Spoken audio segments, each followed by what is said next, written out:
अस्सलाम वालेकुम। उम्मीद है कि आप सब लोग खैरियत से और ठीक ठाक होंगे। तो आज हम बात करेंगे शुगर के मरीज़ों की डाइट के बारे में, उनके ऐसे फूड्स के बारे में जो कि डायबिटिक पेशेंट के लिए एक्स्ट्रा हेल्दी हैं, क्योंकि इन फूड्स में ज़ीरो कार्ब्स मौजूद हैं और इसके अलावा ये हमारे ब्लड शुगर लेवल को स्टेबलाइज करती हैं। उसके अलावा अगर डायबिटिक पेशेंट हेल्दी फूड्स खाएंगे तो वो फूड्स उनकी हेल्प करेंगी कि वो शुगर की कॉम्प्लिकेशंस के रिस्क को कम कर सकें, क्योंकि अगर हम अपना खाना पीना मैनेज कर लेंगे, हेल्दी फूड्स खाएंगे तो हम ज़्यादा एक्टिव रहेंगे और हमें मेडिकेशंस की भी उतनी ज़्यादा ज़रूरत नहीं पड़ेगी, क्योंकि जो हमारी हेल्दी फूड्स हैं वो मेडिसिन से ज़्यादा पावरफुल होती हैं और उन फूड्स का कोई साइड इफ़ेक्ट भी नहीं होता।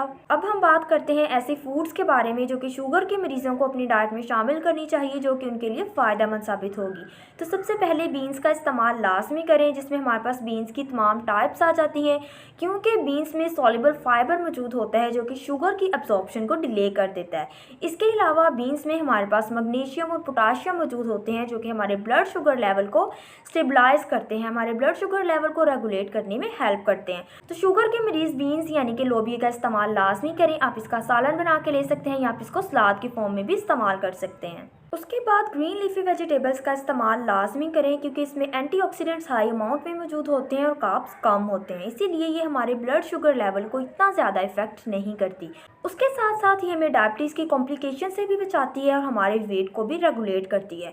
तो आप सब्ज़ पत्ते वाली सब्जियां और सब्ज़ सब्जियों का सलाद बना के इस्तेमाल कर सकते हैं या आप इसको सालन की फॉर्म में ले सकते हैं। उसके बाद बेरीज शुगर के पेशेंट्स के लिए बहुत अच्छी हैं, जिन लोगों को ये अवेलेबल हो वो इनका इस्तेमाल लाजमी करें, क्योंकि बेरीज में एंटीऑक्सीडेंट्स हाई अमाउंट में मौजूद होते हैं जो कि हमारे ब्लड शुगर लेवल को रेगुलेट करती है। उसके अलावा बेरीज हमारी बॉडी में इन्फ्लेमेशन को कम करती हैं और हमारे इंसुलिन रेजिस्टेंस पे वर्क करती हैं, इसीलिए जिन लोगों को बेरीज अवेलेबल हो वो इनका इस्तेमाल लाजमी करें, जिसमें हमारे पास बेरीज की तमाम टाइप्स आ जाती हैं। उसके बाद फिश डायबिटिक पेशेंट के लिए बहुत अच्छी है, क्योंकि जब हमारी शुगर कंट्रोल नहीं हो रही होती तो इसकी सबसे पहली कॉम्प्लिकेशन हार्ट डिजीज़ है, हमें दिल का कोई ना कोई मसला स्टार्ट हो जाता है। तो जो फिश है इसमें ओमेगा 3 फैटी एसिड मौजूद होते हैं जो कि हमारी हार्ट की हेल्थ को इम्प्रूव करते हैं, हमारे ब्लड प्रेशर को कम करते हैं और इसके साथ साथ हमारी इंसुलिन रेजिस्टेंस पे वर्क करते हैं। तो फिश डायबिटिक पेशेंट के लिए बहुत अच्छी है, हफ्ते में 1 से 2 बार फिश का इस्तेमाल लाजमी करें। उसके बाद सफ़ेद आटे की जगह होल ग्रेन का इस्तेमाल करें, क्योंकि होल ग्रेन में फाइबर, पोटाशियम और मैग्नीशियम हाई अमाउंट में मौजूद होते हैं जो कि हमारे ब्लड शुगर लेवल को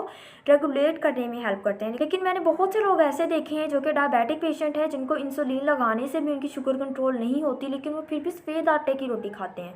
वो कहते हैं कि हमें होल ग्रेन आटे की रोटी पसंद ही नहीं आती, हमें उसमें से स्मेल आती है, हमें रोटी अकड़ी अकड़ी फील होती है। तो भैया आप लोगों को आपकी ज़िंदगी से बढ़ के तो कुछ नहीं है, क्योंकि हम जो सफ़ेद रोटी खाते हैं उस एक रोटी में 16 चम्मच शुगर के मौजूद होते हैं, चीनी के मौजूद होते हैं। हम चाय तो फीकी पीते हैं, हम मीठी चीज़ें भी नहीं खाते हैं, फिर हम कहते हैं कि हमारी शुगर क्यों बढ़ रही है। भाई जो आप रोटी खा रहे हैं उस रोटी में 16 टेबल स्पून शुगर के मौजूद हैं। तो आप खुद अंदाज़ा लगा लें कि आपने सफ़ेद रोटी की तरफ जाना है या होल ग्रेन की तरफ जाना है, क्योंकि होल ग्रेन व्हीट की रोटी में कंपैरेटिवली सफ़ेद आटे की निस्बत कम शुगर मौजूद होती है, इसीलिए शुगर के पेशेंट्स होल ग्रेन का इस्तेमाल करें, सफ़ेद आटे का इस्तेमाल मत करें। उसके बाद इसबगोल का इस्तेमाल शुगर के पेशेंट्स के लिए काफ़ी फ़ायदेमंद है। अगर डायबिटिक पेशेंट बाकायदगी से इसबगोल का इस्तेमाल करें तो इसबगोल उनमें ब्लड शुगर लेवल को रेगुलेट करने में हेल्प करता है। इसके साथ साथ ये हमारी हार्ट की हेल्थ को इम्प्रूव करता है और हमारी बॉडी में कोलेस्ट्रॉल के लेवल को कम करने में हेल्प करता है और हमारे इंसुलिन रेजिस्टेंस पे वर्क करता है। उसके बाद सलाद में या हांडी में टमाटर को छील के उसका इस्तेमाल ज़्यादा करें, क्योंकि एक तो ये लो कार्ब होता है और दूसरा इसमें विटामिन ई और विटामिन सी मौजूद होते हैं जो कि हमारी बॉडी में ब्लड शुगर लेवल को रेगुलेट करने में हेल्प करते हैं। तो जो डायबिटिक पेशेंट है वो टमाटर को छील के इसका इस्तेमाल ज़्यादा से ज़्यादा करें। उसके बाद फलों में डायबिटिक पेशेंट 150 ग्राम पपाया खा सकते हैं या 150 ग्राम मेलन या वाटरमेलन ले सकते हैं। इसके अलावा एक छोटी नाशपाती खा सकते हैं या 75 ग्राम जामुन या 75 ग्राम अनार खा सकते हैं। एक मीडियम कीवी का इस्तेमाल कर सकते हैं, एक मीडियम साइज़ अमरूद खा सकते हैं, एक छोटा एप्पल खा सकते हैं या 100 ग्राम फ्रेश पाइनएप्पल का इस्तेमाल कर सकते हैं, लेकिन कैंड पाइनएप्पल का इस्तेमाल नहीं करना। इसके अलावा 100 ग्राम चकोतरा यानी कि ग्रेप फ्रूट का इस्तेमाल कर सकते हैं।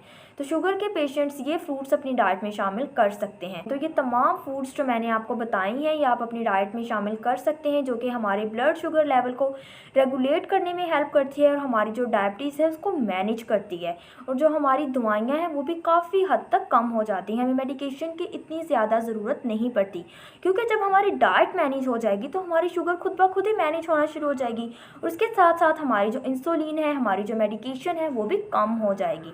तो उम्मीद है कि आपको मेरी आज की वीडियो पसंद आई होगी। अगर आप मज़ीद ऐसी इन्फॉर्मेटिव वीडियोस हासिल करना चाहते हैं तो आप मेरी वीडियो को लाइक कीजिए, मेरे चैनल को सब्सक्राइब कीजिए और बेल आइकन का बटन दबा दीजिए। शुक्रिया।